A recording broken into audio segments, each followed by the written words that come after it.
Good morning.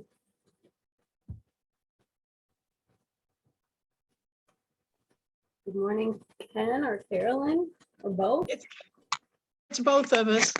I see you have your transcript button on. How did you succeed? Well, I wish I could claim the credit myself. I was using the free version of Zoom, which is what I had on my computer. I had to log out of that. I mean, it was pretty simple, and I probably should have thought of it earlier, but I had to log out of that and log into the Learning and Retirement Zoom. Okay. That's all it was. Hopefully, if Bobby's with us today. So you can see that across the bottom of the screen like I can? Yes, it says live transcript. So when she requests, just hit yes, and that'll start it for her. Yes. I had a couple other options. One is assign a participant to type. That seems labor intensive. Or that I will type everything I say. That's not going to happen. Use a third party closed caption service, and I don't know anything about that. So it's set up to just automatically transcribe what you say. this says live transcript. Yeah, auto transcript. Okay. Hope that's what works for her.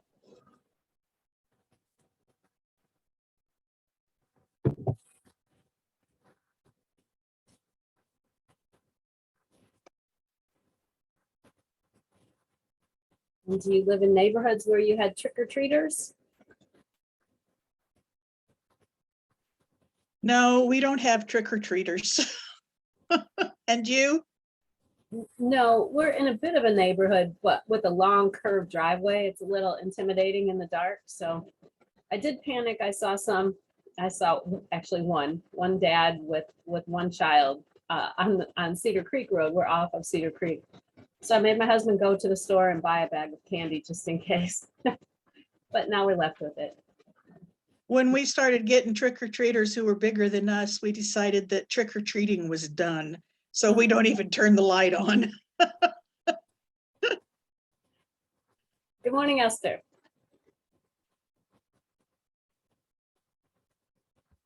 Hi, Kathy. Hi, Donna.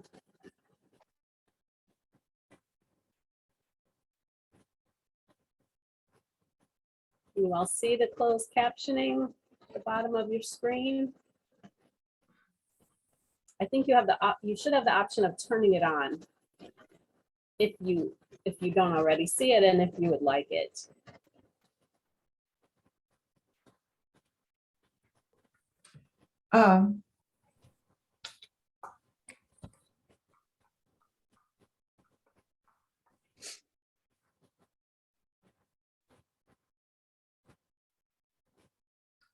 Can you tell me what to click on to see it? I don't know that our screens match. Across the bottom of your screen, do you have a live transcript button? It's down there with chat. And I think if you click on that, it may be. Show subtitle. I think that's it. Try it. What's the worst that could happen? That's it. Only took 3 weeks. I didn't get in on that. What is the show subtitle? It's see a live transcription. At least one of the students who takes learning and retirement classes needs that extra. Some theory. I'm not sure exactly what the issue is, but I've been trying to get it turned on. It turns out the only issue is I was using my own version of Zoom, the free version, which doesn't have that as an option. I see it now. Yeah, cool.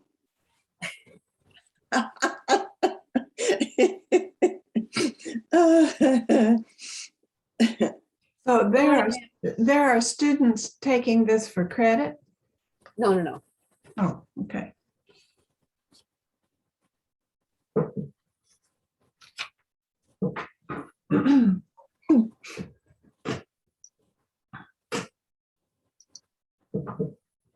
Oh, I like your backdrop today. Look at Achilles in the chariot. Look at Anne's backdrop.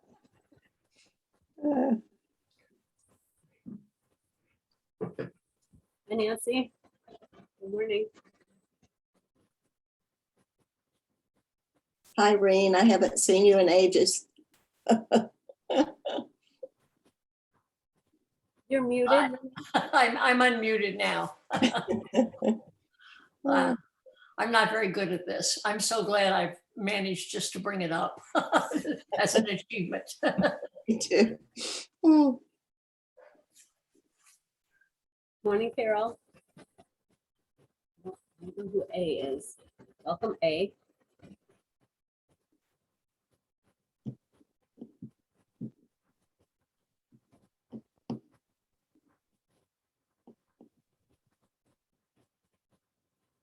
Anybody encountered any mythical figures, names, or stories in the past week?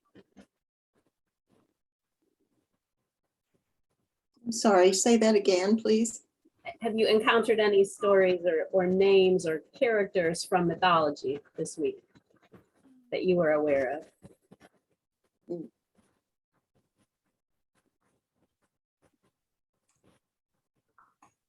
Question. Yeah.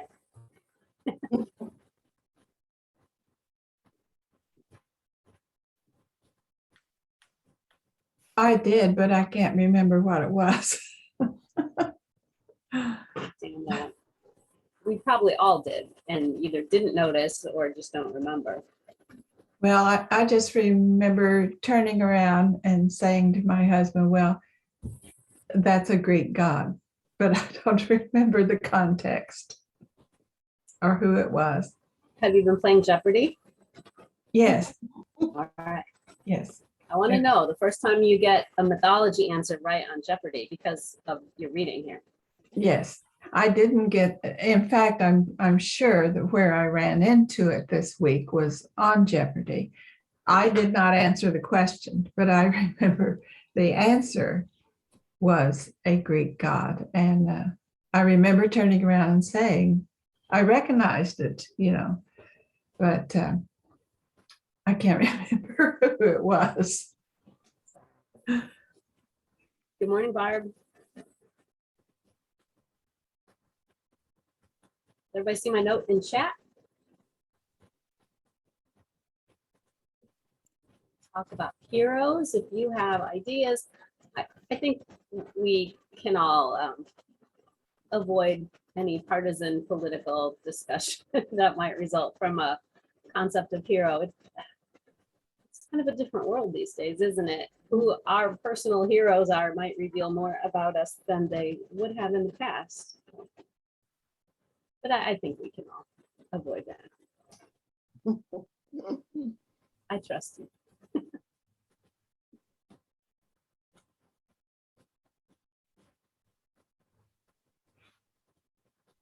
Well, it's 9:30. What do we have? We have 12. I had a couple of people email that they couldn't join us this morning. There's Mary. Good morning, Mary.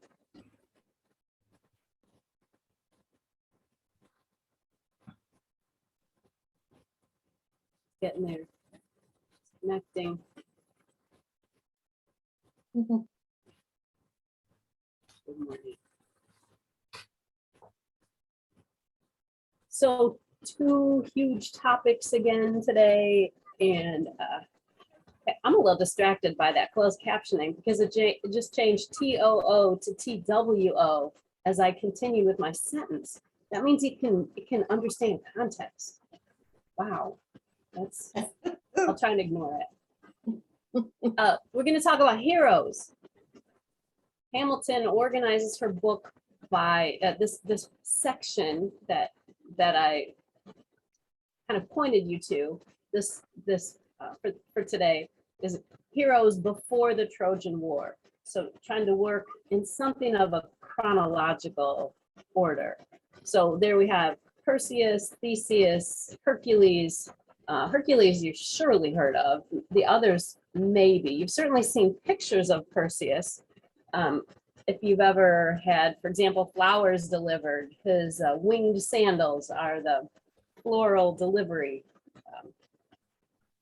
logo. So you've encountered these figures, whether you recognize what you were seeing or not, the winged sandals. So Perseus, Theseus, the great hero of Athens, and Hercules, the great hero of Greece. She calls them all great heroes. They're not really treated exactly the same way for a lot of reasons, but they all do demonstrate what we call the hero motifs. We very quickly at the end of class, the end of our short class last week, looked at that heroic pattern. But just maybe to refresh or just in kind of a quick way, I want to look at, I don't know how to get to, there it is. I want to look at these motifs or repeated patterns that we see in the lives of heroes from mythology.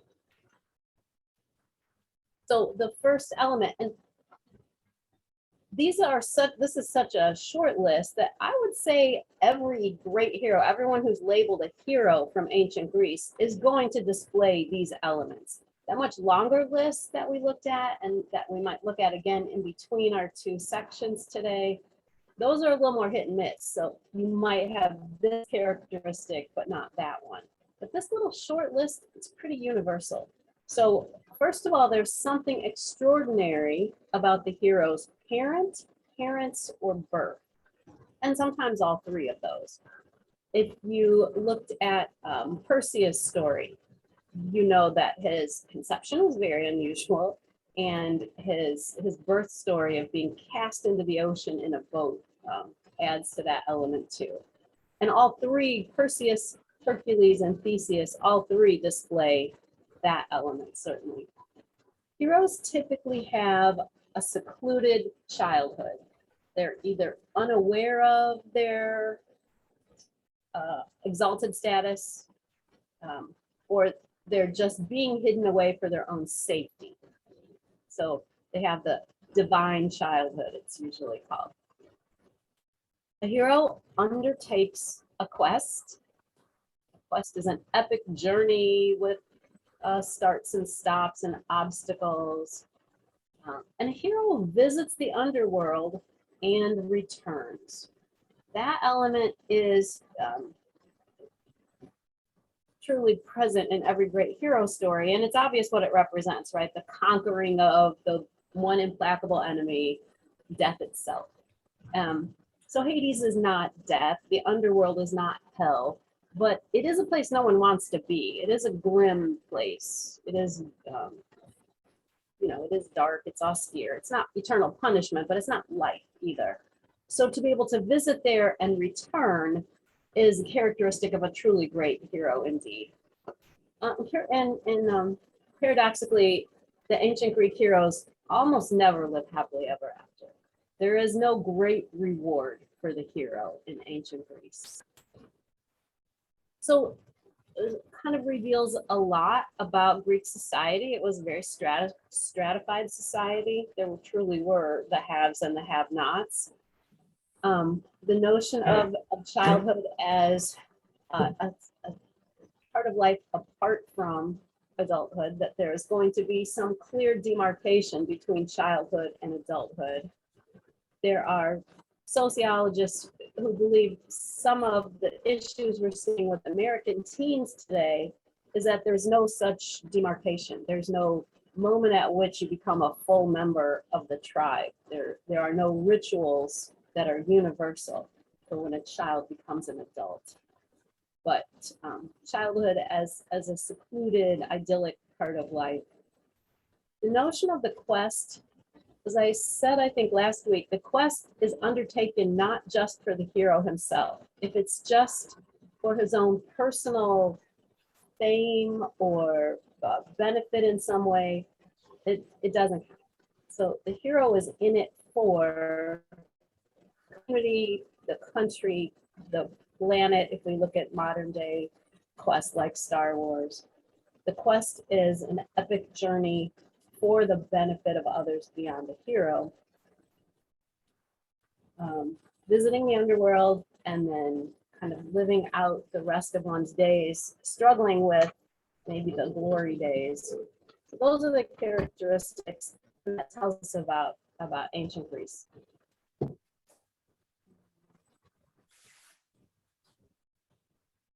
Oh, I want to look at one more.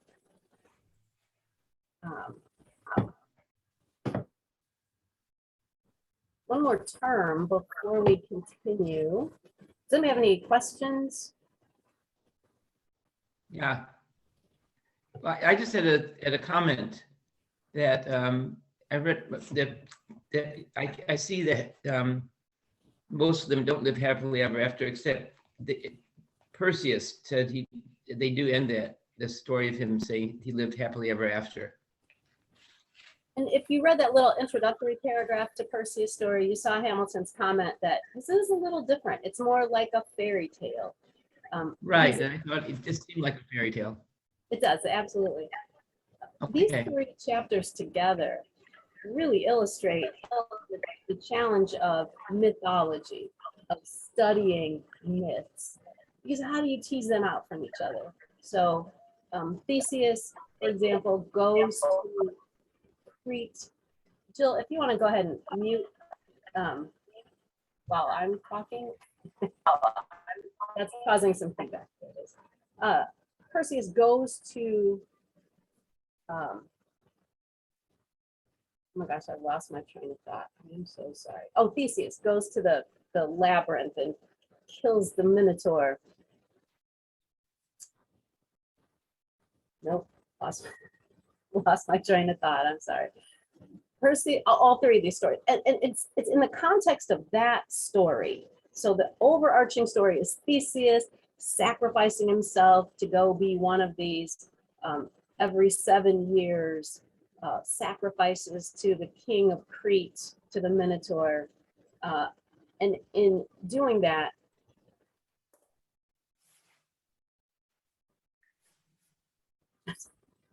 sorry, it's going.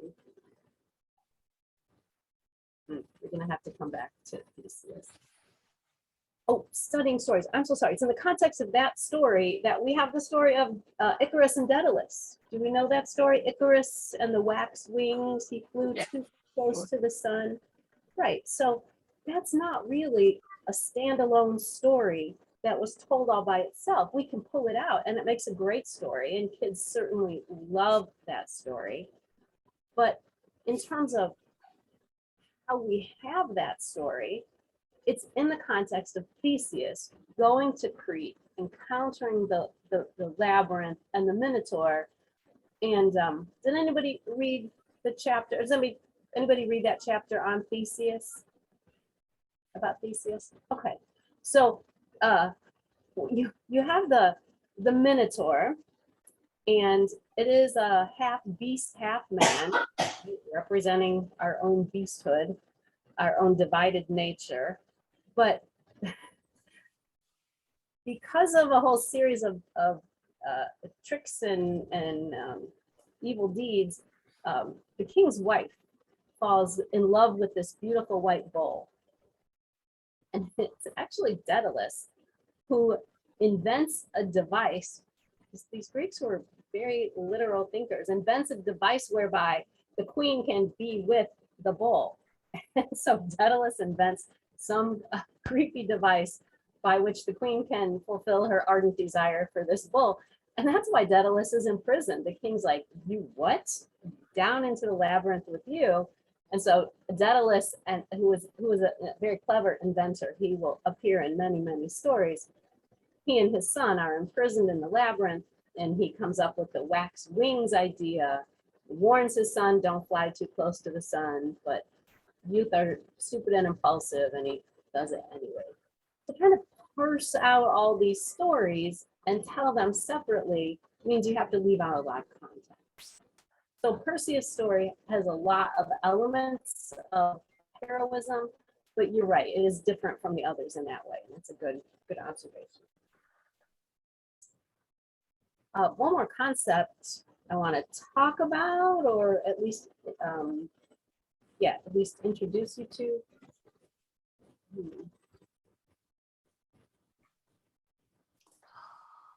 Sorry, I'm trying to see my own screen.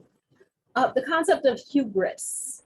We tend to think of it as just excessive arrogance. We think someone who displays hubris is hard to live with, maybe a braggart. But it's not a sin or a crime. It's not anything terrible. We sort of, in fact, admire it. We sort of admire somebody who toots their own horn. But to the Greeks, hubris was a really dangerous concept. It was a really dangerous progression. And they don't really try to explain why some heroes slip into this, or some people, humans, slip into this hubristic behavior and some don't. But they do describe it, and they describe it repeatedly. Hamilton uses the term hubris, but she also uses excessive pride, excessive arrogance. She uses those other terms too. So it was a process by which achieves. Maybe, can I mute one person? I think. Yep. Maybe a hero becomes excellent at something. It can be archery, it can be hunting, it can be song, it can be anything. So they achieve this level of a success, and for some reason, for some of them, it crosses over into hubris, excessive pride. And the definition there is wanton or glaring insolence or arrogance, excessive pride or passion. In Greek drama, particularly Aristotelian dramas, hubris is almost always the cause of the character's downfall. The character can't overcome this feeling that they are above the law or exempted from the rules of social behavior. So the character doesn't fight that feeling that it's all about them. And therefore, they act with rashness. They do something really, really stupid, really impulsive, impetuous, illegal. And ate is represented as the personification of criminal rashness and punishment. He has begun to believe that he is on a par with the gods themselves. That's the place where we see it a lot.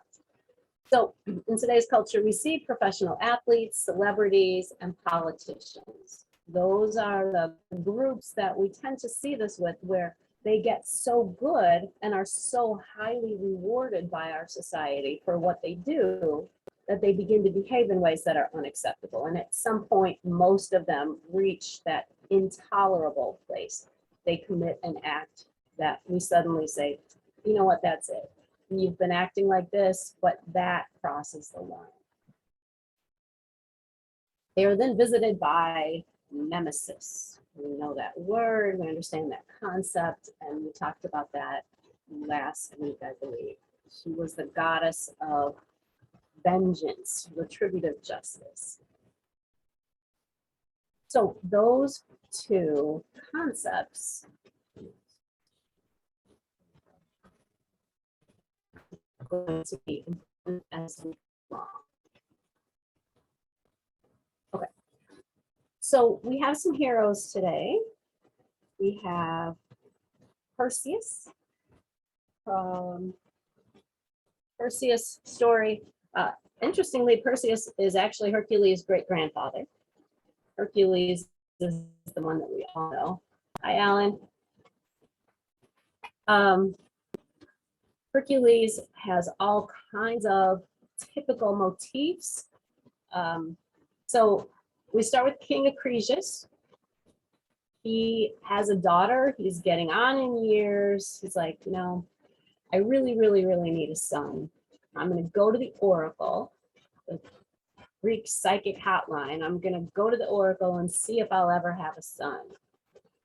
The oracle comes out kind of shaken and says, no, just the daughter. And in fact, she's going to have a child who will kill you. Well, we've seen that before, right? We've seen that with Cronus and Uranus. We've seen this idea of fathers fearing being supplanted by usually their sons, but in this case, their grandson. So Accretius is like, oh, no, no, no, that is not for me. That is not going to happen to me. And we have this first illustration or early illustration that you can't fight fate. If the oracle says it, it's going to happen. But Accretius doesn't accept that. So he imprisons his daughter underground, visited by the first recorded instance of a golden shower. Sorry, I'll never do that again. Her as a somehow magically golden rain through the bars of her underground prison. When her father learned his daughter's name, when her father learns that Danae is in fact pregnant, then he's like, well, still, and this, I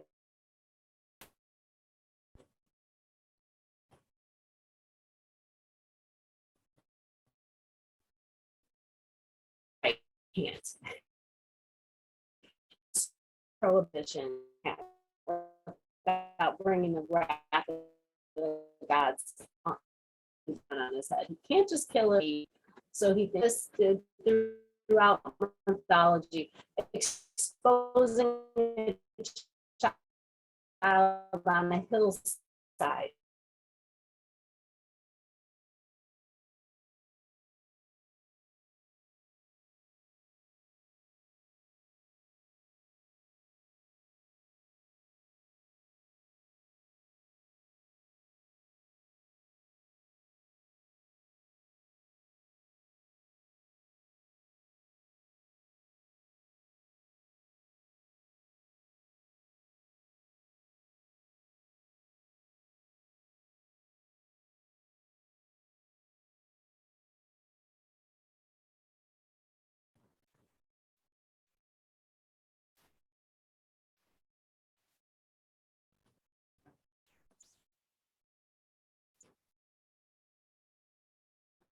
Can you hear me again? No? Some yes, some no. Sorry. Nancy, you can hear me now? Nancy? Yes, I can hear you. Okay. I'm getting a message that my internet connection is unstable. That's from sets, Danae and Perseus, a sea in a box. And so kind of Moses and the bulrushes, off they go. They wash up on an island. Perseus, who certainly has divine parent and now extraordinary birth circumstances, now has his secluded or divine childhood.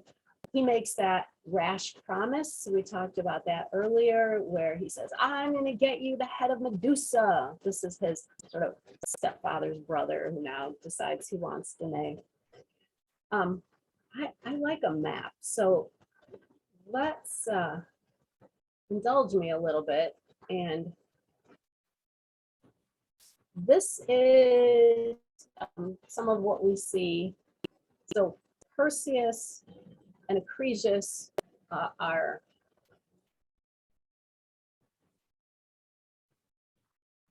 Argos. He comes from the kingdom of Argos, right here in the middle. That's where Accretius is from. So then Perseus has to, he goes up here to Delphi, the oracle at Delphi, to gather up all his magical things when it's time for Perseus' quest. And another atypical element of Perseus' story is that getting the head of Medusa isn't really to benefit anyone. It's just to fulfill his own promise. I'm going to get you the head of Medusa. But Dodona is here, a sacred grove of Zeus that he has to visit. And then I'm going to switch over to Google Maps now. And just kind of look at, so here's Greece Here is Argos is in here. Perseus sets sail. He wanders pretty widely, and by the time he's on his way back, he encounters Andromeda, who is paying for the hubris of her own mother, the sins of the parents visited upon the children. But he actually encounters her in Ethiopia. So you talk about travelers, and you talk about Greeks, writers who were very familiar with the world, and not just their own little part of the world.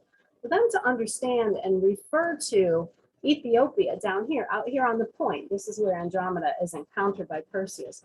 That's pretty impressive. That's some sailing that they did. That's some travel that they did. So Perseus comes back and has Medusa's head cleverly, not without a lot of help. And the amount of help is typical. The number of helpers is pretty typical of ancient Greek heroes. They rarely acted alone. They often needed help, and they often got it from gods or goddesses. But the magic objects are also make the story unusual and are part of why Hamilton calls it a fairy tale. The magical objects that he gets, including the shield, make this a different story. It's a wonderful story, and kids love it. Kids love the story of Perseus and Medusa and the shield. I mean, so clever, right? Don't look right at her, look at the reflection. And of course, there was an incredibly bad movie in the 80s called Clash of the Titans. My nerdy mythology students always, every semester, are we going to watch Clash of the Titans? No, why would, of course not. It's pretty bad. It's a pretty bad movie that's based on Perseus' story. And it was honestly remade in the early 2000s for reasons that I can't fathom. I will highly recommend, if you have sons, grandsons, nephews, young, especially young men, but tweens especially. Rick Riordan is a young adult author, and he's written a whole series about Percy Jackson. And Percy is in fact Perseus. He's a modern day embodiment of Perseus. So, and they're wonderful stories. They've been made into movies, but they're very good books. So the Percy Jackson series. Okay, so that's Perseus, and he follows that pattern pretty well, but not perfectly. The next hero to look at is Theseus. And Theseus is the hero you may never have heard of. Raise your hand if you had heard of Theseus before, or any elements of his story. Anybody? Okay. So, okay, good. I think some of the elements of the story might be familiar. We start with the extraordinary parents or birth in Theseus' story. In this case, it's a little muddy. And so when we talk about variants, different versions of the same story, the story in which some of the details change, some storytellers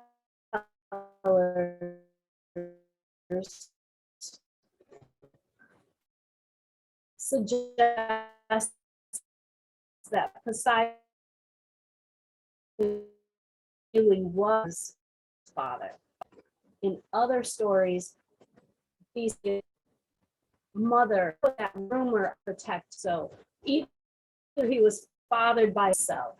In some versions of the tales, she is both Aegeus and also Poseidon in the same night. It doesn't, it's exactly, or the possibility of Poseidon being his father. Theseus has the extraordinary birth, childhood, and a la King Arthur, he has to go get the sword, in this case, not from out of the stone, but from under the stone. So Theseus has this test of his early manhood. His parentage is revealed to him. He's got to go pull the sword that's been left behind by his father, the king. And his father wanted him to have that secluded childhood so that he wouldn't be a target. So the father had enemies. King Aegeus had enemies. He wanted to protect his son, so he has him grow up in secret, in a secluded childhood. So he comes of age, and Theseus, there are all kinds of interesting little bits to his story. One of which is he is credited with inventing Greco-Roman wrestling. It used to be a really popular Olympic sport, and I think it may still be an Olympic sport. And so some suggest that it was in using a lever to lift the stone to retrieve his sword. So I don't know, which is more heroic, being just strong enough to hoist it out of the way, or figuring out a clever way to get to it. Different people tell that tale different ways. And so either way, he gains his throne. Theseus is known for his intellect. And it's possible that that's why his story didn't spread the way Hercules' story spread. We more admire brawn over brains, and Theseus was all about brains. But he was also very brave when it comes time to go to Athens, when he has achieved this first feat, this first test, goes to Athens, and he decides to take the hard road. And probably because he is competing with his cousin Hercules, probably because stories of Hercules have been circulating since his birth. They were cousins, probably a little rivalry there. Theseus takes the hard way, and all of these bandits that he encounters along the way, and he shows both resourcefulness, but also a kind of sense of justice in how he deals with them. So the one who had been there was one bandit who tied people's heads to one tree and feet to another, and then let go of the trees, and then when they sprang back up, grisly. So Theseus does the same to him. There are, elements of justice to these stories. So the bandits themselves make sense. There were robbers, there were land pirates, I don't know, there's different ways to put it. There were lots of dangers to travelers. And so Theseus dispatching these, what would have been recognized as dangers, makes sense. And the way he did it reveals a little bit about his character. He didn't just, hit him over the head with a club. He devised a clever way to deliver to them some justice for what they had done. Green share for a quick hot second, maybe.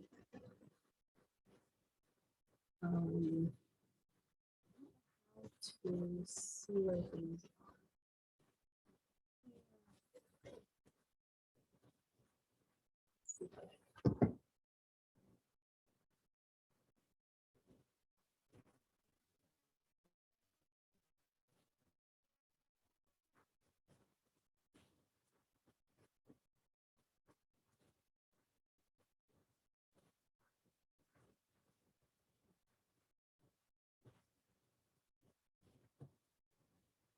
This is silly, but I like it so much. It really is funny for kids. So here's Theseus trying to lift the rock. That's it. And here he is using his lever, so cleverly figuring out how to get that sword out. There it comes. Here he is. And it's the worst animation you've ever seen. But for some reason, I really like it. There's the one he ties to a tree. There's the one he kicks off the cliff. So we have this element of administering justice in our story about Theseus. Then he gets to Athens. He volunteers to go kill the Minotaur. He does that with his bare hands, but he needs the help of a maiden. The maiden is caused to fall in love with him. That's how she helps him with the thread that he can follow back out. And then characteristically of Theseus, he abandons her, right? He's not great with women. And that would not at all have damaged his reputation in ancient Greece. Abandoning a female. There's a really puzzling language that Hamilton uses about Hippolyta, the queen of the Amazons. It just says that Theseus brought her away. Okay, can we say abducted? Can we say kidnapped? Can we say imprisoned? He didn't you just bring her away, like, let's go on a vacation together.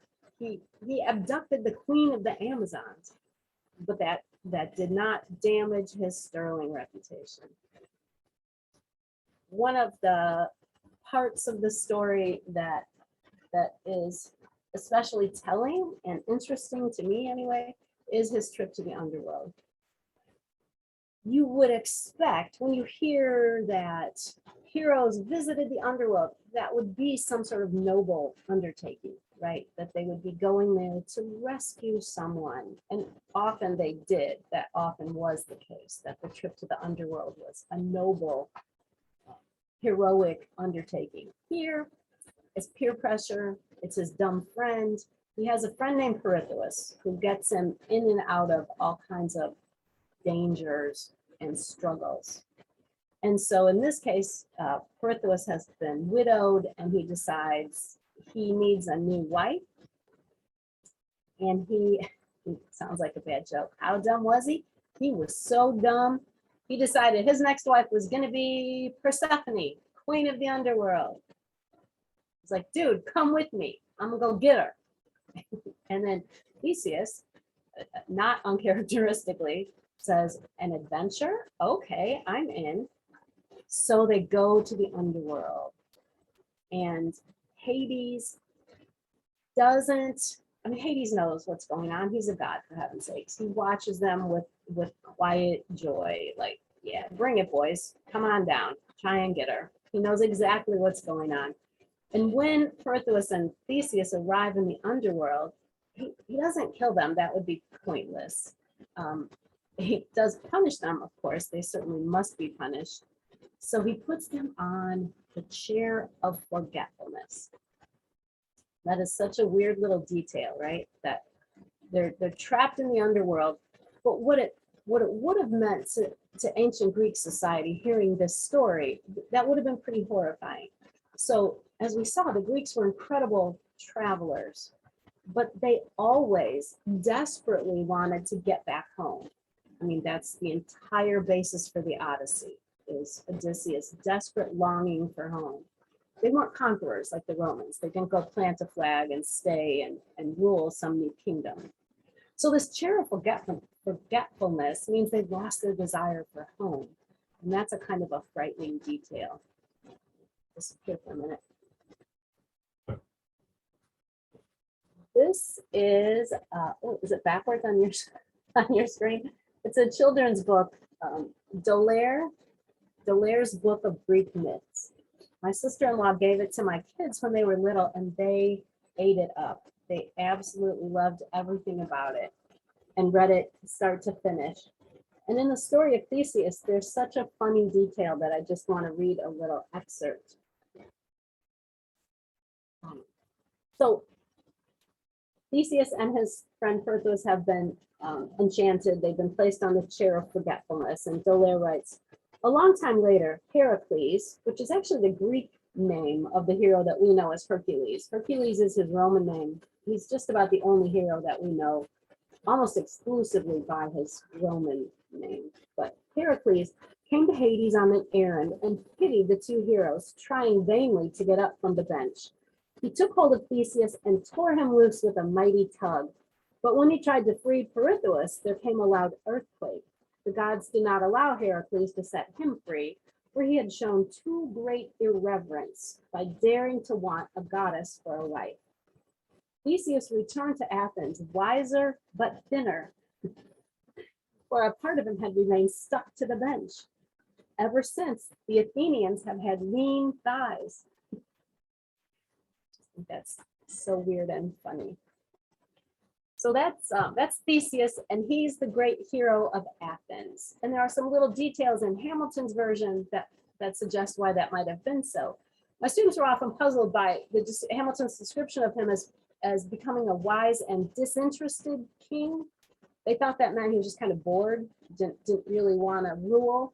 So we had to kind of talk about special interests and how we use that in a negative way, somebody who's beholden to special interests. So a wise and disinterested king was in fact a king who was fair and just and not beholden to any special interests.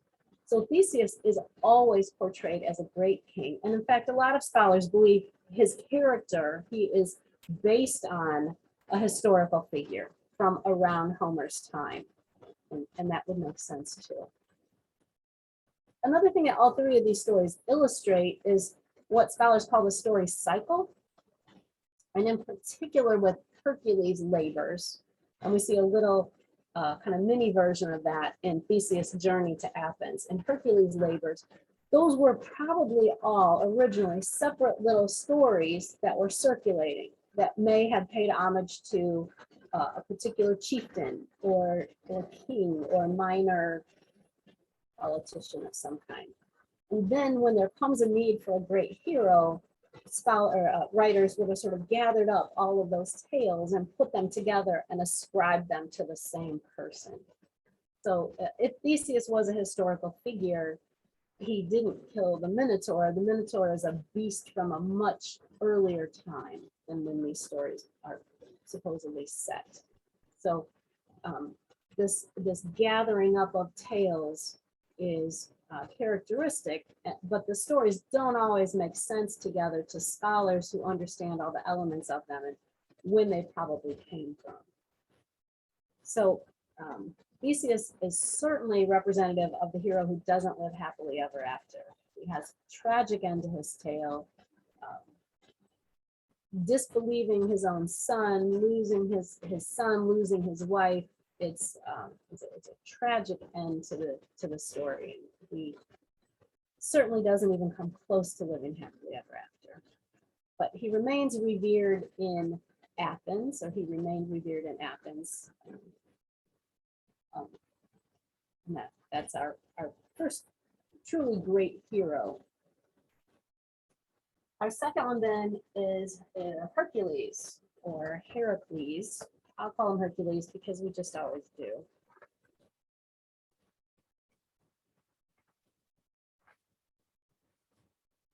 You know, another reason we all know about Hercules is the fact that he was celebrated in what are called hero cults. They're kind of like super fan clubs. There were hero cults and there were god cults, and they were localized. They had spaces where people would gather to swap stories. Hero cults and god cults have been widely studied. They were different in many ways. And Hercules is literally the only example of someone who moved from one to the other. So it's another indication that the stories were all gathered up variously. So Hercules is the only figure who becomes a god, and really posthumously. So in hero cults, for example, and think about cults in terms of culture or cultivate. These were important aspects of Greek culture, the hero cults and the god cults. And they weren't religion. I often get asked, is Greek mythology Greek religion? And that's kind of a tricky question. And it kind of comes down to how you define religion, right?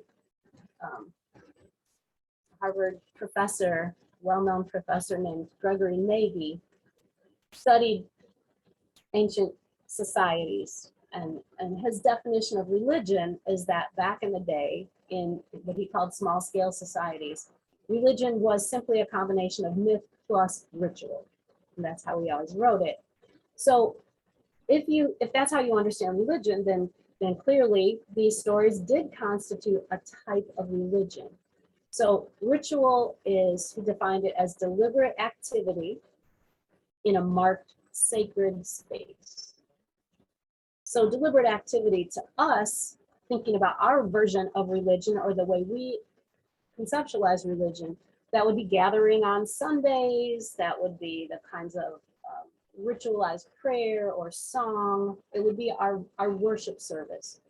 But in these small and ancient societies, those same goals would be accomplished sometimes through games, competitions, races, sometimes through a kind of ritualized hunt, or even through warfare. So ritual, if we call ritual a part of it, then it could mean a lot of different things. And a sacred space is just any place that was set aside for communication with another realm.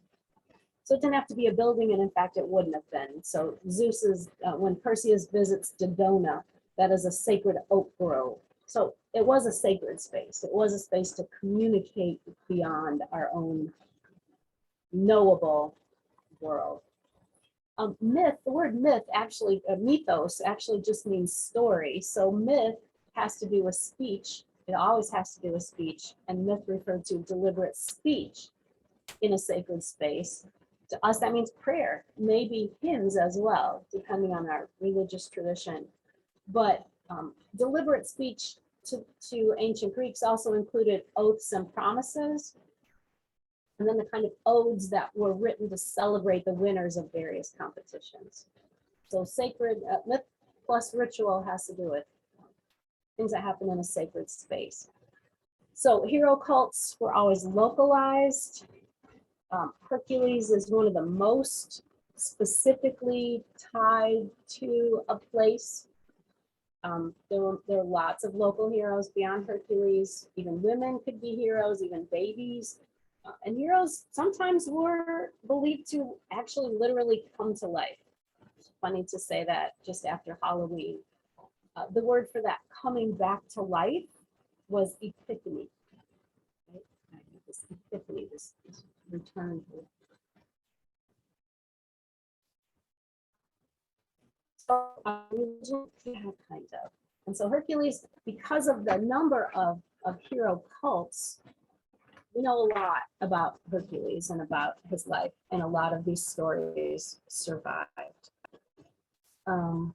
Hercules is always referred to as being born in Thebes, but he was of Tiran. Those are fairly close together, and they're in the sort of in the Athens area.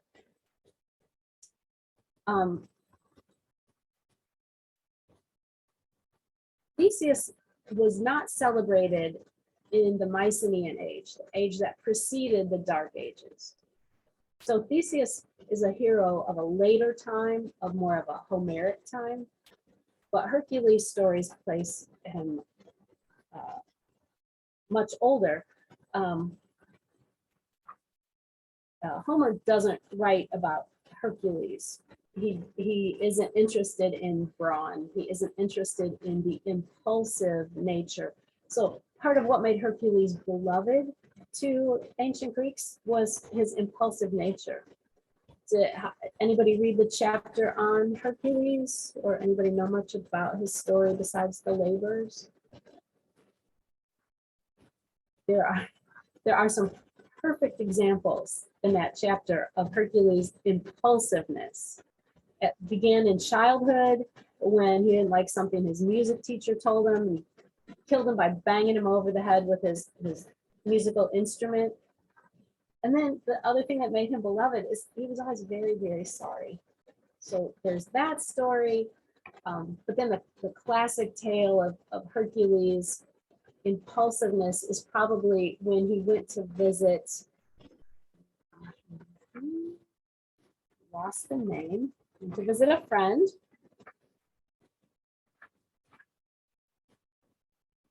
Sorry. Oh, and it's not in my notes. Interesting.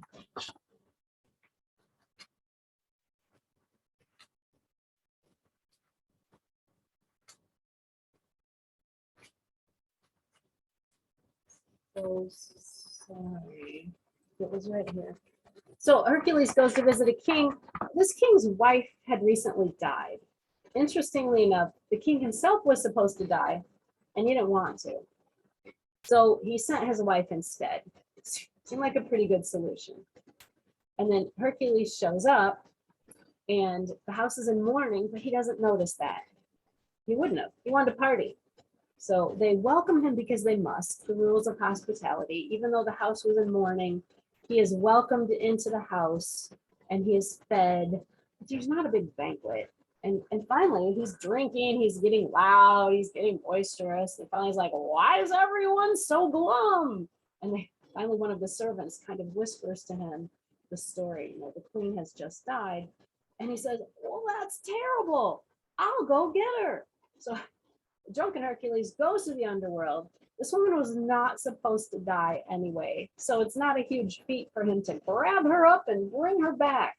But that, of course, causes the death of the king. So this unintentional action for which he is very, very sorry when he sobers up is classic and characteristic of Hercules.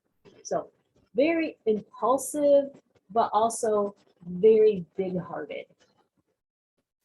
He obviously known for his strength. Of the very first story of him strangling 2 snakes is very characteristic. It's interesting that his Greek name is Heracles because that would have translated as servant of Hera. And so some scholars think that was an attempt to get out in front of what they knew was going to be a really pissed off Hera. That when this child of Zeus was born, it was not going to go well up on Mount Olympus. So like, maybe if we name her, little Hera, or if it's the servant of Hera, but it didn't work. She sent the 2 snakes, but he was able to kill those snakes pretty easily and go on his way. His parents, his mother was chosen by Zeus for her virtue, but Zeus had to disguise himself as Amphitryon, her husband. He made himself look just like her husband. That's super creepy, right? I mean, he wants to have this woman, but instead of taking any other disguise, he takes the disguise of her husband. That's disturbing.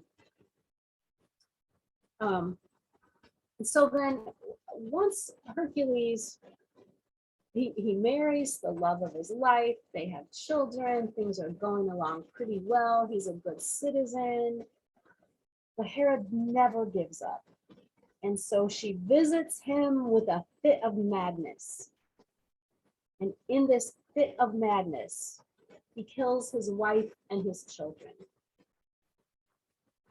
It's not in the Disney movie, is it? No.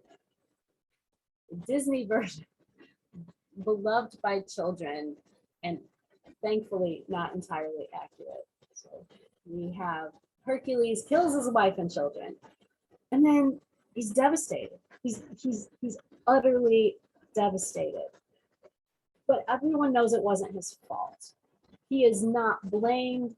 He's not castigated. He's not punished, or there's no plan to punish him in any way. Everyone knows it wasn't his fault. One of Theseus' greatest acts is a little vignette, a little story in which he forgives Hercules by literally taking his bloody hands in his own. So everything about that symbolically is important. Hercules still the blood of his wife and children on his hands. And Theseus goes to him and says, dude, it's not your fault. But Hercules can't forgive himself. He doesn't design the labors himself, but he says, I have to somehow punish myself. I have to make atonement. Sorry for the tail. I have to do something to make up for this. And so he goes to his cousin. The tail is back. He goes to his cousin.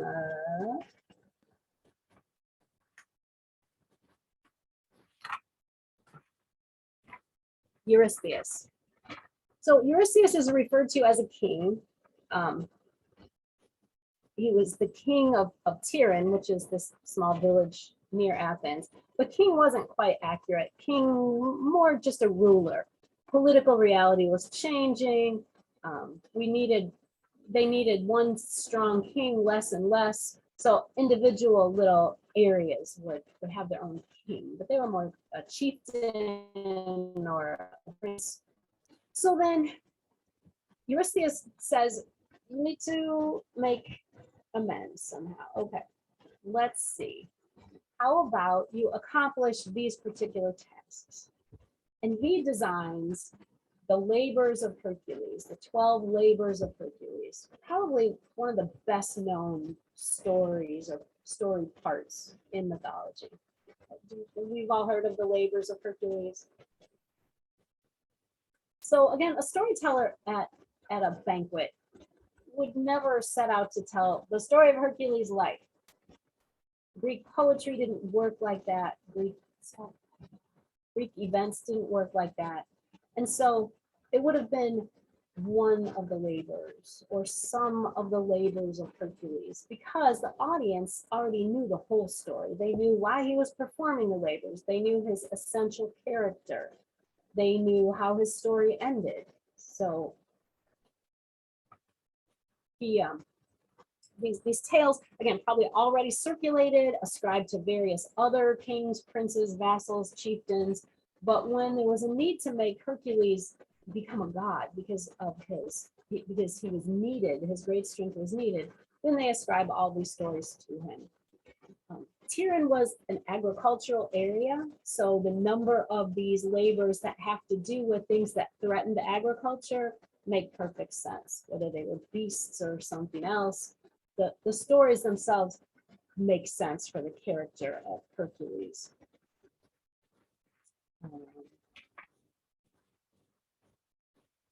Wild animals, livestock, water. There were symbols or symbolic objects. The golden apple, for example, we first see in Hercules' story. It's the object of one of his quests.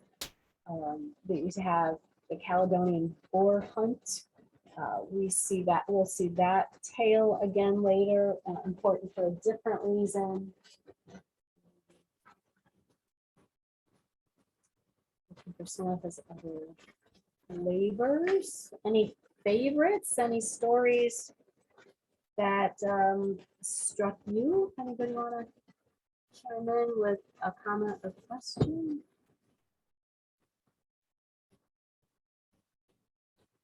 No. The Aegean stables, the man-eating mares of Diomedes, these massive horses that ate anyone who came near them. Theseus or Hercules has a sort of uncharacteristically clever solution for cleaning out that stable. He diverts a river to run through there. You can't get near them any more than anybody else could, but he has to clean out the stables, and so he just changes the course of a river. It's very Paul Bunyan, right? Very larger than life, something only Hercules could do, and so it's a characteristic part of that tale. So he accomplishes all of the labors. He rids the countryside of great dangers. He protects the kingdom. He does all of these things diligently, and his reward comes finally. But in the meantime, there's the part with the new wife and the robe, the poison robe. He marries again. He's trying to live happily ever after. Another woman falls in love with him and decides to get rid of the princess he's about to marry, and douses a cloak in poison and presents it as a bride gift to the princess. And so Hercules, another reason he is beloved is that he knows his share of pain and suffering between, murdering his own wife and children, but then also losing the princess. And it's important that no mortal could kill Hercules. No mortal and no mortal death would make sense for him because of his great strength. And so when it's the end of Hercules' life, he has to literally take his own life. He has to put himself on his own funeral pyre because no one else could have killed him. So Hercules doesn't live happily ever after, just like our other. Okay, it's 10:30. I promise we'll go our whole time because we have the whole Trojan War to fight when we come back. That's gonna take some time. Let's take 10 minutes and come back. That work?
You ready for battle?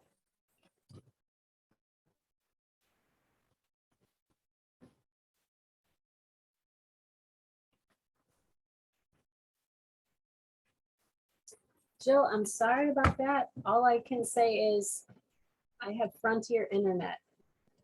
Maybe I could go take my laptop somewhere for next time that has better internet. I don't know exactly where, just maybe someplace in town, somebody's Yeah, I can hear you now, a so. little space. I did get a message earlier, your internet is unreliable. I mean, we're Yeah. kind of out in the country and at the mercy of forces beyond my control, but I do apologize. Are other people, am I breaking up? I'm using my hotspot. I mean, I'm doing what I can to make it as consistent as I can. So I apologize if I'm breaking up. It looks like the live transcription is, yeah, okay. It looks like the closed captioning seems to be picking up most of what I'm saying, maybe when I go a little fast. That I apologize, and I'll think about another location with maybe MediaCom or some other more reliable internet service. It doesn't seem to be predictable what causes it. It's not weather, it's not. Yeah, I'm not sure what causes it. Okay, the Trojan War in 40 minutes, 50 minutes. Let's go. Let's talk a little bit about the history. So the poem is called the Iliad. Ilium, the ancient name for Troy. You know by now that I love a map. So, which is not the one I have to go to. So sorry.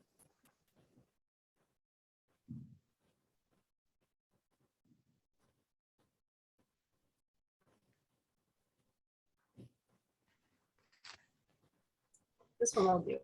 So the story begins in Athens. They must cross the Aegean Sea, and it goes up here to Troy. And the ancient name for Troy was. That's hence the story of that battle. The Ilium is the Iliad. The poem, as I explained the first week, the poem was composed in the 8th century BC. When we say composed rather than written, because it was an oral composition. It was composed initially, not written. Eventually, it was written down. But it was set 400 years earlier. So it would be like us trying to, it would be us writing about heroic deeds from the 1600s. Certainly doable. And our purpose might be to reflect on the values of that time and reflect then on our own values. And that's exactly what Homer was doing. He wanted to inspire a sense of their great history, of their own heroism. He wanted to encourage the kinds of values that were important in his time. So Homer values above all self-control, reason over emotion. He would not have enjoyed anything about Hercules' story. He didn't value brute strength. He wanted people to understand self-control,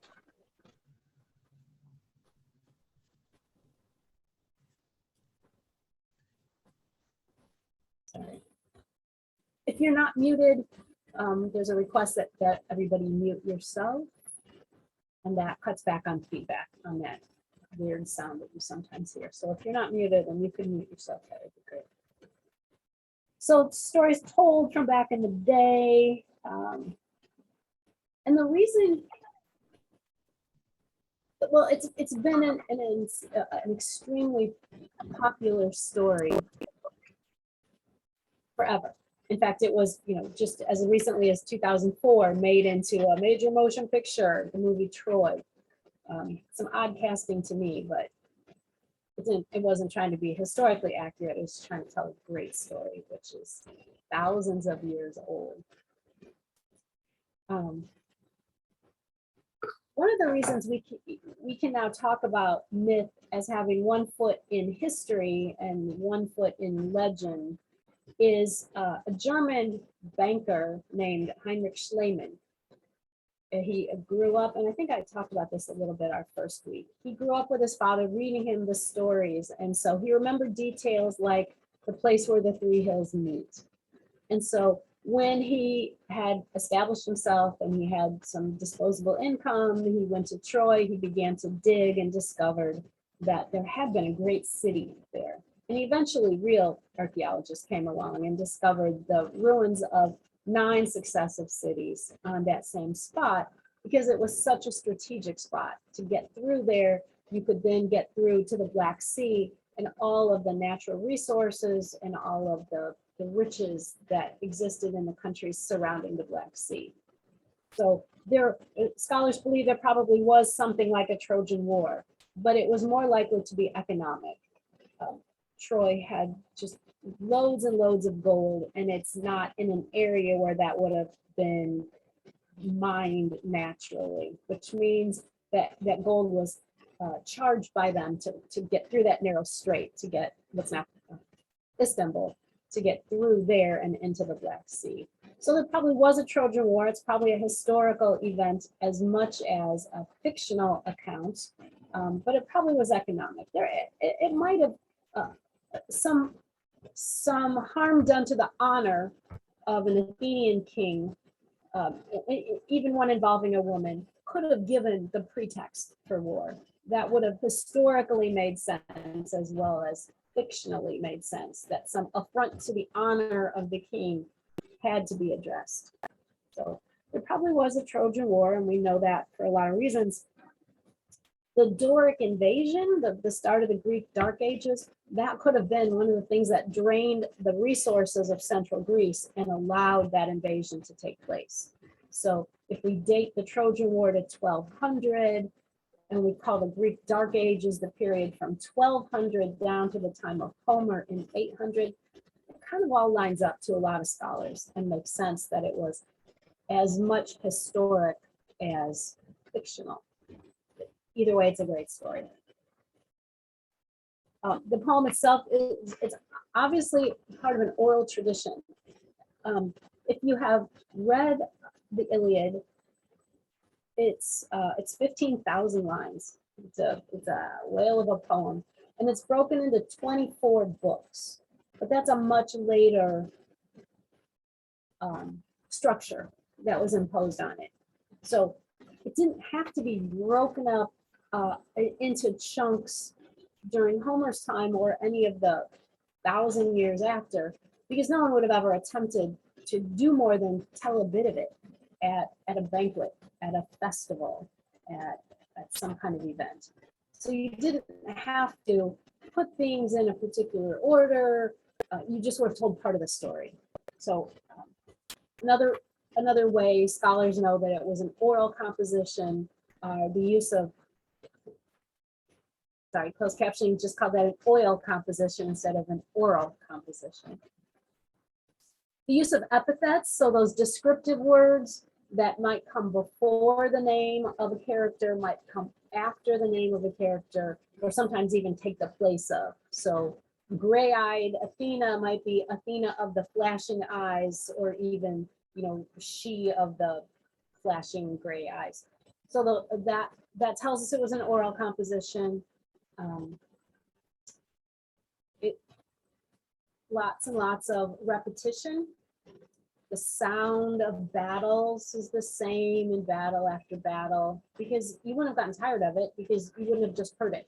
You didn't read it back to back. You heard about this battle, and then months or years later, you heard about that battle. So the fact that it was the same description of how a battle sounds wouldn't have been obvious. So it was an oral composition. There are parts of the story of the Trojan War that we think are essential that Homer didn't tell. They're not included in the book that we call the Iliad. some of those things that are not in it include the section called the Judgment of Paris. Raise your hand if you know that story, at least in a bare bones kind of way. Yeah. So let's go back to our two main combatants in the Trojan War. We have the Greek king Agamemnon. Agamemnon was part of the royal house of Tantalus.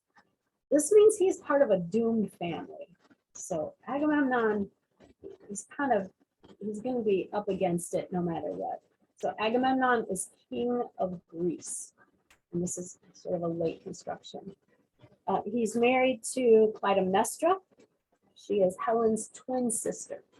They were both born as a result of a rape of their mother Leda by Zeus in the form of a swan. So Leda and the Swan, it's a very famous poem by William Butler Yeats. It's also an irresistible image for Renaissance painters. And swans can be nasty. Big birds can be mean. So Zeus takes the form of a swan. It was not a kind and gentle seduction. It was the rape of Leda, resulting in Helen Clytemnestra. That's Agamemnon's wife. On the Trojan side, we have King Priam. King Priam had 50 sons.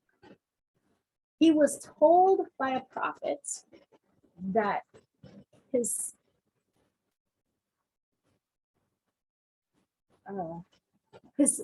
that one of his sons would bring down the city of Troy, the great city of Troy. It had been a bulwark, incredibly powerful city in the area for generations. And so when Paris, son of King Priam, is born, he's told by the oracle that Paris is going to bring the fall of Troy. So guess what? He thinks, I can prevent that. And so he sends Paris away to be raised as a shepherd.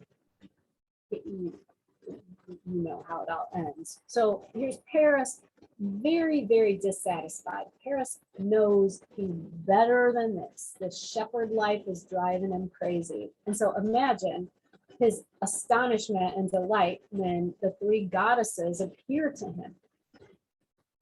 The reason for the whole need for the judgment of Paris is the wedding of, I should know this, it's going to come back to me. The wedding feast to which everyone was invited but one goddess, Eris, E-R-I-S, not Harris, Eris, there it is. She's not invited because she's the goddess of discord, and who would want her at their wedding? No one. So she's left out, but she gets wind of it. She's like, oh, you thought you could have a wedding without discord? I don't think so. So she inscribes a golden apple to the fairest, rolls it into the midst of the wedding feast, and immediately these three goddesses start fighting over it. They need an impartial judge, and somehow they land on Paris. So they appear to him, and the judgment of Paris is also an irresistible incident for painters. If you just Google judgment of Paris and hit images, you will get them from ancient, not quite cave paintings, but really ancient vase decorations, etc., all the way through very, very modern sort of punk-looking goddesses. And it's just been the image of those three goddesses, each representing, so Hera with her peacock, Athena with her helmet, Aphrodite, ba ba ba boom. The three of them appearing on the hillside to this innocent little wide-eyed shepherd. It just seems to be irresistible to people in the visual arts. So they promise him different things, but he's a young man. He's been alone on a hillside with sheep. And so when Aphrodite says, I'll give you the most beautiful woman in the world, kind of a no-brainer. That kind of describes Paris too. So he's like, yes, that's the one I want. Everyone knew that meant Helen of Troy. No question about who the most beautiful woman in the world was. And the fact that she happened to be married to Agamemnon's brother, a minor inconvenience. Paris went to get his trophy. Now, because everyone knew Helen was the most beautiful woman in the world, including Theseus, who at one point kidnapped her as a child, but they did manage to rescue her before any damage was done. When it was time for Helen to be married, Agamemnon is no fool. Everyone wants to marry Helen. And he's like, wow, how do I pick one and alienate all the rest of these whose help I may need someday? I mean, I got to protect my kingdom and we have to protect our interests. So he says, okay, if you want a shot at marrying Helen, you have to promise that whoever I pick, you will support them if the need arises. You're like, yeah, I promise. Just to get into the lottery. And then surprise, he picks his own brother. He picks Menelaus. He marries, Helen and Menelaus are married. Then along comes Paris. Accounts here also differ. Did Helen leave with him willingly? Did Paris sweep in? She's kind of bored with the brother of the king. I mean, how exciting could that be? She had a nice life, but she was the most beautiful woman in the world. Now she's just a housewife. And so some pretty convincing accounts have her becoming incredibly infatuated. Paris comes as a visitor from Troy. He's coming to on a trade mission. They're gonna wheel and deal. And so he has a legit reason to visit the kingdom of Agamemnon, the palace of Agamemnon. Somehow he and Helen meet, and either he kidnaps her, abducts her, or she goes willingly. But in his mind, she was his from Aphrodite, right? It was not necessarily in to Paris going to lead to this big battle. But you're Agamemnon, you're invested. We cannot let Troy steal, for heaven's sakes, my brother's wife, the most beautiful woman in the world. This cannot stand. So neither the judgment of Paris or the kidnapping of Helen are in Homer's story. He didn't care. They didn't further his own intentions in writing this story. Another part of the story that's always associated with the Trojan War, but not told by Homer, is the sacrifice of Iphigenia. Do you know that story? So time comes, we have to go get Helen back. We assemble 1,000 ships, every ship available to the ancient Greeks, brought to the harbor, loaded with men because everybody's honor bound to fight. Let's back up for one quick minute. We're loading men. We know we need all our great heroes. We absolutely have to have, for example, Odysseus. He's from the far western side of Greece, so they travel all the way around to his island. Come back to me in a minute. We have to have Odysseus. Odysseus is like, why do I want to go get back Menelaus' wife? I don't care. And so he tries to avoid being a part of this epic battle. Odysseus was not driven by a need for glory. Other warriors signed on happily. This was going to be a shortcut to fame and fortune. Odysseus wasn't like that. He tries to avoid going. He tries to pretend he's crazy. And so when they come, he's like, what's the best way here in my little island to show that I'm crazy? Oh, I'll sow my fields with salt. I mean, that's the dumbest thing you could ever do, right? Because that's going to kill crops for at least a couple of seasons. And so anybody doing that is clearly crazy. So he's out there going, la, la, can't take me. I can't fight. I'm crazy. Catch 22. And so cleverly, they take his young son and put his son in front of the plow. So if he was really crazy, he would have kept going. And instead, because it's his son and he's Odysseus, he stops. So, dang, all right. So he's going to go along. Achilles, Greeks clearly need Achilles. He's widely recognized as Greece's greatest fighter, Greece's greatest warrior. They have to have him. His mother doesn't want him to go. She knows if he goes to battle, he's going to die. So she tries to keep him out of the battle. It's a great little piece. It's not Homer's story, but it's a great little story what she does is force him to dress in women's clothing and hide in the women's compound when they come to gather up all the able-bodied men. So here's this great hulking warrior in amongst the women with, the veil and the robes, and they know he's around there somewhere, the guides will come. So they pull a wagon into the women's compound. And one end of the wagon are ribbons and fabric and kitchen implements. At the other end of the wagon are weapons. And all the women go to the women's end, except for one really big, ugly one. And that woman goes to the battle end of the wagon. And that's when they're like, aha, it's you. So Achilles is the reluctant hero also, who's unmasked through a clever ruse, and then he goes along. His mother was a sea goddess, and she decides he's half human, no god, she was beautiful, the gods wanted her, but they all heard that this son was going to, the son, the reputation of the son would supplant all others. They're like, well, I don't want that. So Zeus did not lay with Thetis, Poseidon did not lay with Thetis. So she's forced to turn to a mere mortal to get her son, and then tries to make him immortal by dipping him in the river Styx. Homer doesn't talk about the Achilles heel either, but we know the story. She dipped him in holding his heel, and therefore that's his only vulnerability. So all these related parts that are colorful and fun and funny and interesting are a part of the tale, but they're not a part of the Iliad. That just, they didn't happen.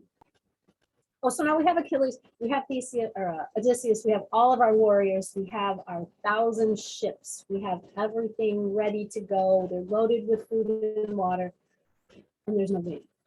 They can't go. They can't go without wind. And it's days and days, and these guys are itching for a fight, and they're using up food and water. They begin fighting amongst themselves. The pressure on Agamemnon would have been intense. The pressure from all sides. So not only is he obligated to all these soldiers, but he's also obligated to avenge this great affront to the honor of Greece through the kidnapping of Helen. Finally, the gods visit him, or he goes to the oracle, or somehow he is told that he has to sacrifice his own daughter. Whew, it's brutal. He calls her as though he tells her to dress for her wedding. And she doesn't know who she's going to be married to, but she wouldn't have anyway. So she appears, and he does in fact sacrifice his own daughter. And that causes the winds to blow and the ships to launch, and off they go. Later variants of the story leave out the sacrifice of Iphigenia because it's just too horrifying. So later, maybe more civilized tellers of the tale have Iphigenia swept up in a cloud, and that was good enough. And then he would have to murder his own daughter. In the earlier versions of the tale, he does in fact kill his own daughter, which comes back to bite him later. So the ships sail. Helen becomes the face that launched 1,000 ships, and off they sail across the Aegean, named for Theseus' father. Off they sail to Troy. The battle commences. By the time Homer begins his story, this battle has been raging for 10 years. The Greeks make their way from the sea all the way to the massive walls of Troy. Some say built by Poseidon himself. If you've ever visited a walled city in European capitals, you know that these are not walls. These are not 2x4s and a little bit of drywall. These are up to 30 feet tall, up to 15 feet wide, massive boulders, mysterious how they were even constructed in the first place, hence had to be with Poseidon's help. Impenetrable.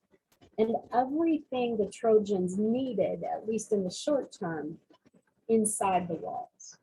And archers all the way around. So the visuals of this would have been clear to Homer's audience, to the audience for this tale. So this trying to besiege the walls of Troy. it goes back and forth. Battle has gone back and forth. And then once a minor skirmish is won by the Greeks, as it often is. Stop it for a second. And,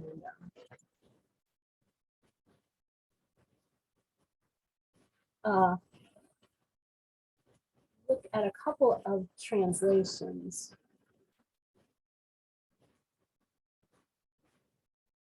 of the opening lines of the Iliad. Yep. So these are all highly respected, highly regarded translators, authors of a version, a published version of the Iliad, but they're a little bit different. The poem itself opens with an invocation to the muses. The Odyssey will open the same way. The poet asks the muse of poetry, the muse of song, to inspire them to do justice to this great tale. So sing goddess, and that's the muse, the anger of Peleus' son Achilles and its devastation, which put pains thousandfold upon the Achaeans. The Achaeans are the Greeks, an ancient name for the Greeks. They didn't yet call themselves Greek. Hurled in their multitudes to the house of Hades, strong souls of heroes, that gave their bodies to be the delicate feasting of dogs, of all birds. And the will of Zeus was accomplished since that time, when first there stood in division of conflict Atreus' son, the lord of men, that's Agamemnon, and brilliant Achilles. So the central conflict in the story would seem to be between Agamemnon and Priam, king of Troy, but it is in fact in Homer's tale. The central conflict is between Agamemnon and Achilles, the king and the great warrior. That's the tale that Homer tells. Here we have Fitzgerald, another highly respected translator. He says, anger, be now your song, immortal one. Achilles' anger, doomed and ruinous. So what's common to both of those is that anger, that loss of control, that powerful emotion is all by itself dangerous.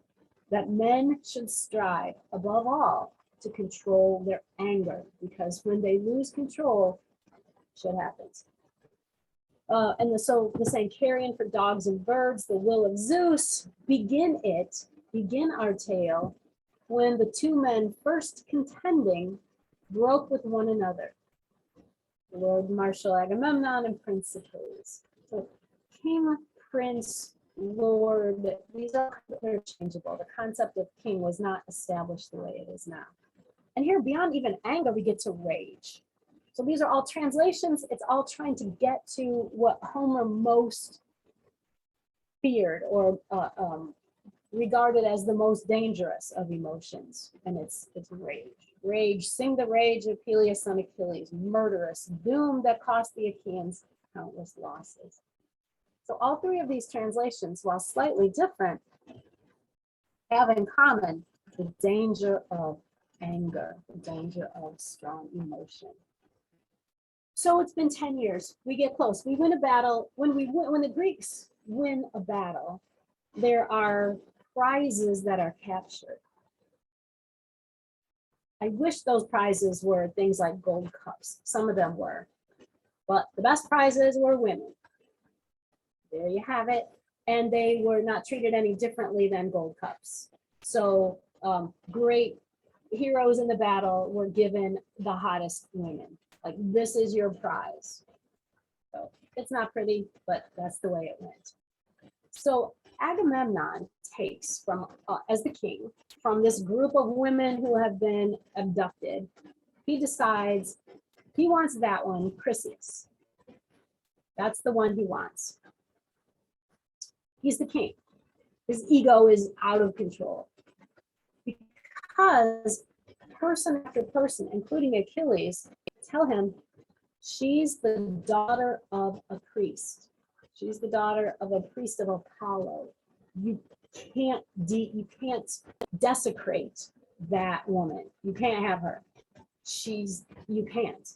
He's like, I'm the king. That's the one I want. I don't care about any old priest. I want Chryseis. And he takes her. Okay, cue the music. So now we have hubris combined with rage. This is in the opening lines of the poem. The two worst things to our poet. So with disregard for the gods themselves, Agamemnon takes Chryseis.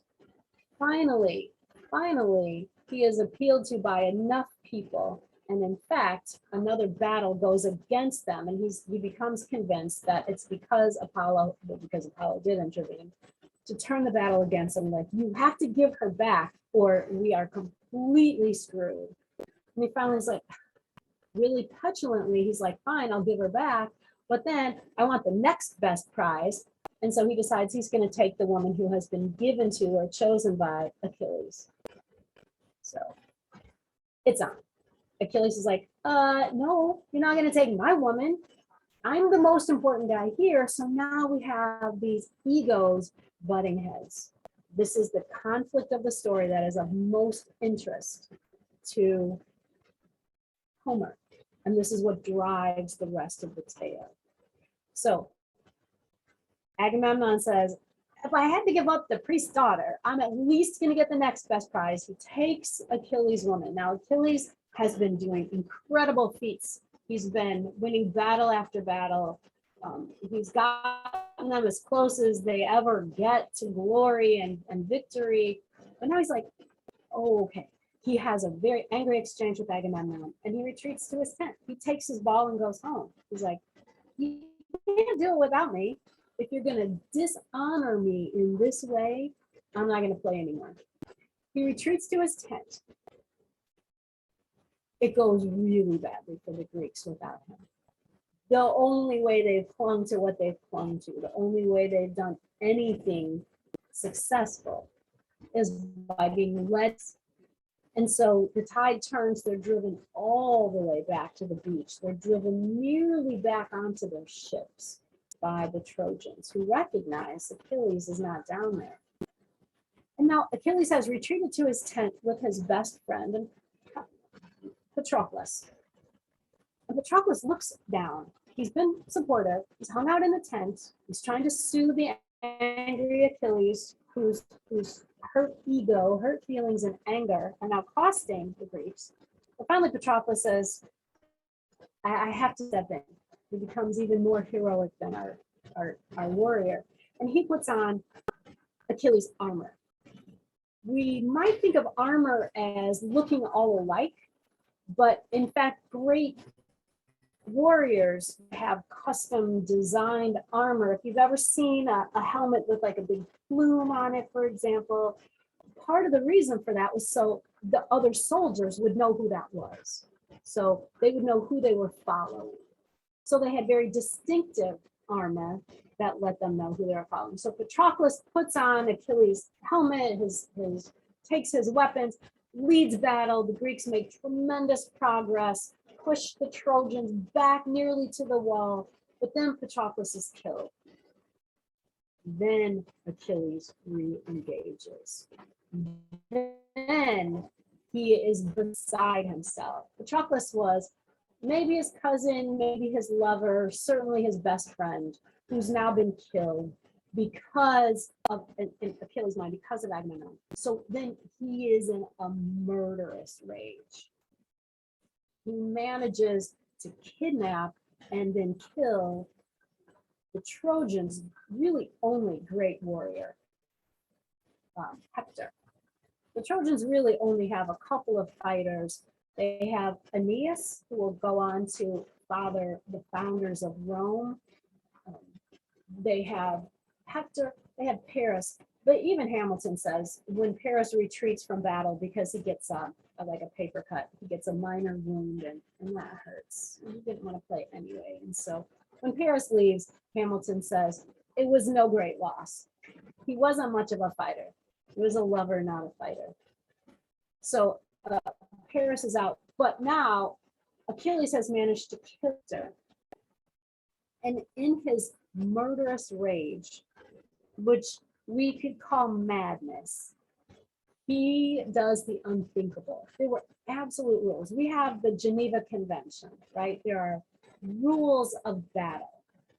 Warfare seems to be inherent in mankind, but in a civilized society, there are rules that we all agree to abide by, and those who disregard them are anathema, are the outcasts. So there are rules about how you treat captives. There are rules to how you treat the bodies of your captives. And so what Achilles does is tie the body of Hector to the back of his chariot and race around the walls of Troy, thus desecrating Hector's body. This could not be any worse. This is the ultimate sin. And then he still won't release the mangled body back to his own people so that he can be somehow not buried, but burned. His body can be sent to the afterworld, underworld, in the way in which it should be. He refuses to release the body.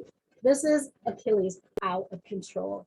And in fact, in a really powerful little vignette within the story, it takes King Priam himself, now very aged, father of 50 sons, the king of this powerful, powerful city, who comes to Achilles, bends a knee, and begs Achilles for the body of his son. And at that, Achilles comes to his senses and releases Hector's body.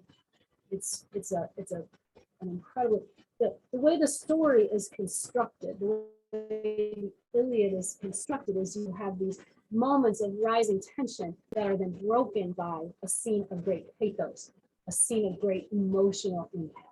So, battle, anger, oh, and then we build again. So this is a scene that breaks the battle scene, and it was an extremely powerful scene of King Priam begging for his son's return. So that happens. Hector is buried. Not long after that, Achilles is killed. Achilles is punished for his loss of control. Achilles could not continue as this great, revered, respected warrior, not after what he did. That's too much. So Achilles is killed, maybe by an arrow through the heel, or maybe just by an arrow. And after that, things go badly for the Greeks. They've lost their great warrior. They are weakened.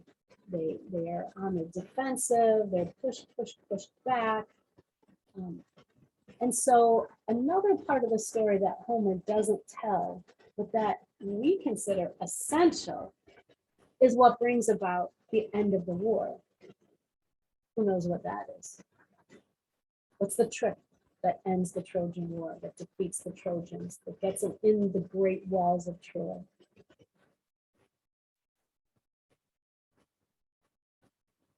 Joe? Trojan horse. Yeah, Trojan horse. A voice from the wilderness says the Trojan horse. Yes, absolutely. So Homer didn't care. He wasn't interested in cleverness. He wasn't interested in Odysseus at all. He didn't tell that part of the story, but we know it. So the Greeks are all but defeated. They retreat to their ships. They go hide behind an island, and they come up with a plan. They build this giant wooden horse. So it might seem random, like why not a giant wooden elephant? Well, because Poseidon purportedly helped build the walls of Troy, Poseidon was very, very important to the Trojans, revered. So a horse seemed to be an homage to Poseidon. It seemed to be meant to be. Who did tell the story? Later storytellers would add on to the story. Jill asked in chat if Homer didn't tell it, who did? You have lots of other storytellers, Euripides. There were three right together, Euripides and the other two. And they were writing around 500 BCE or BC. So the stories were still reasonably fresh to them. And so they would tell bits of the Trojan War, but they also added these others before and after parts. So Odysseus comes up with this idea to build a giant wooden horse. They do that, they figure it out, they leave it outside the walls, and they pretend to leave, but actually they've just gone and hidden behind this sign. Now, have you ever heard the expression, beware of Greeks bearing gifts? Have you ever heard the expression, don't look a gift horse in the mouth? This is exactly where these things come from. The Greeks decided, I mean, they're just clever. They're just clever. They're gonna plant a guy. They're going to leave a guy behind on the beach. They're going to pretend that he was accidentally left behind. And so he's going to tell the Trojans, like, don't, if you see, you know, any sort of gift, don't accept it. And the Trojans are like, oh, well, he's just lying. He's just lying. So he tried to warn them. He tried to warn them. There was even a Trojan, a Trojan priest called Laocoon, who tried to warn them. It's like, don't take it, don't do it, ignore it. And Poseidon actually sends a sea serpent to grab him. There's actually, fascinatingly enough, a sculpture in the Vatican of Laocoon and the sea serpent, he and his two sons. So here's this marble figure with these tentacles pulling him down into the ocean. So the Trojans had a couple of chances to not be fooled by the Trojan horse, but instead they're like, look what the Greeks left behind. This is awesome. Let's bring it in. This is totally cool. And we know the rest of the story. They come out, they burn the city to the ground, they take Helen back to Menelaus. Greeks win. There is the Trojan War. About 20 minutes. About 40 minutes.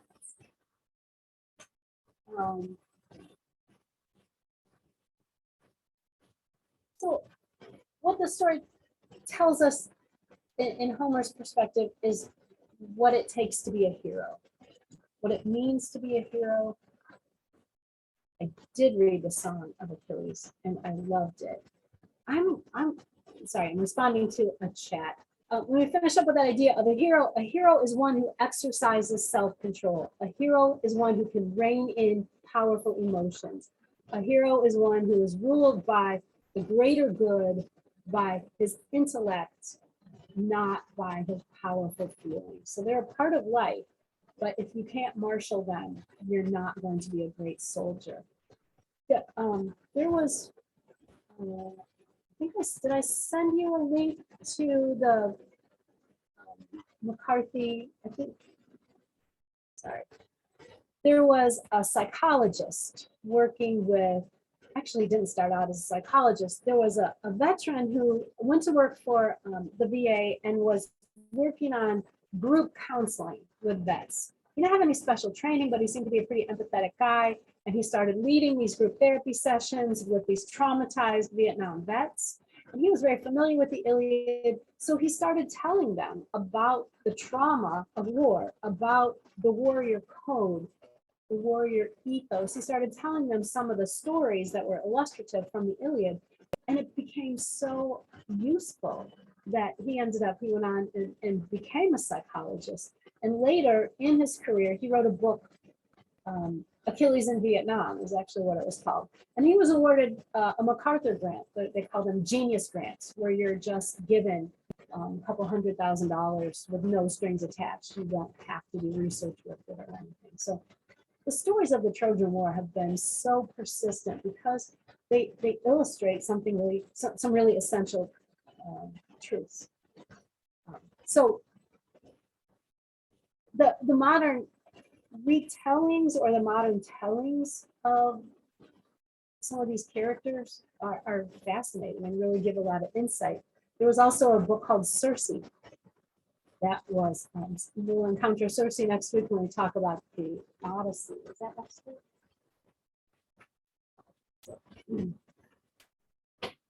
So yes, I thought the Song of Achilles was beautiful. There's no way to assess accuracy. The movie Troy took a lot of liberties, but it had different purpose. But that's no different from any other variant of the story. every storyteller, whether they're creating an original tale or retelling one that already existed because they think they have a new take on it or a new way to spin that story. Every storyteller has an audience and a purpose in mind. And so I don't quibble. There were a lot when the movie Troy came out. Oh my gosh, people just went ballistic because of the inaccuracies or the errors in it. So it's another variant of the story. I don't object at all. So I thought A Song of Achilles was beautifully written. I love that portrayal. And I don't, it's the concept of authenticity or accuracy isn't of interest to me. It is to a lot of people, but it's not of interest to me. Does that make sense? So that's what we have is our warrior code, our Homeric description of what it means to be a hero in ancient Greece. So for next, there it is. This time we really are getting close to the end of time. What I suggested that we all read for next week is chapter 7, The Quest of the Golden Fleece. It's the story of Jason and the Argonauts. If you don't have the Hamilton text, you can read any account of the story of Jason and the Argonauts or the quest for the Golden Fleece. It's the same story. And if you read Hamilton and you have lots of extra time, go browse around and dabble in a few other variants of the story and see which elements have changed and maybe think about why that might have been. See if you can see who told this latest tale. So the quest for the Golden Fleece, we'll go back to that Joseph Campbell diagram that I popped up very briefly last time. And then in particular, we'll talk about some modern versions. With Star Wars, for example, there's also a very popular movie series, The Matrix, that follows exactly along with Campbell's pattern. But really, at the end of the day, an awful lot of action movies do that. Superhero movies, action movies, adhere very closely to Campbell's pattern. And it isn't so much that Campbell created it and now everybody knows him and follows him. It's that Campbell recognized it and described what seems to make a story in Western culture, what a story requires, a great epic tale. So the Golden Fleece is a pretty short chapter. And then we'll also talk about the Odyssey. So I will once again reduce a 15,000 line poem to, 30, 40 minutes. And we'll zip through very quickly. We'll talk about Odysseus and any account of Jason or Odysseus. The story of Odysseus is very similar to Theseus and Hercules in that he is trying to get home from the Trojan War. So he went reluctantly, desperate only ever to get home. He is responsible for the Greeks' victory. And so he does run into some trouble on his way home. And so it takes him 10 years, and each stop along the way is instructive. If you want to pop up a map, you'll find dozens of maps of the Odyssey. He covers a lot of territory, backtracks a lot. It's a trip. Get it? It's a trip. So there it is. That's what we'll do next time. This is in shots. I absolutely think some version of both the Iliad and the Odyssey should be included. They're important historically, but they also really get to values in an important way. Stories do that, right? I mean, it's a painless way. If you go to church, probably you've had your pastor or priest not just say, you should never do this, but say, let me tell you about someone who did this and it turned out badly. Like, stories are how we convey values. Stories are how we convey our deepest beliefs, our deepest sense of ourselves. So Do I think it's a good time to include in the freshman curriculum? I don't think there's a bad time. I think telling stories from mythology from very early on and all the way through. Your question suggests that you have some doubts about that. Do you think freshmen are too young, too not quite ready for this kind of tale? What were you thinking with your question? In 3 minutes. I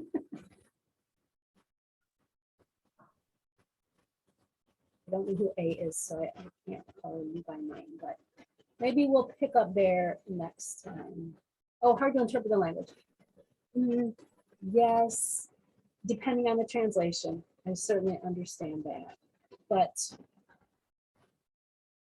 so you have a chapter in Hamilton that tries to tell this huge poem, and it gets a little confusing. I really had to work with students to kind of parse out, you know, who's on whose side, how did that battle go? Because it makes sense that it would be incredibly difficult to summarize something that long in a few minutes.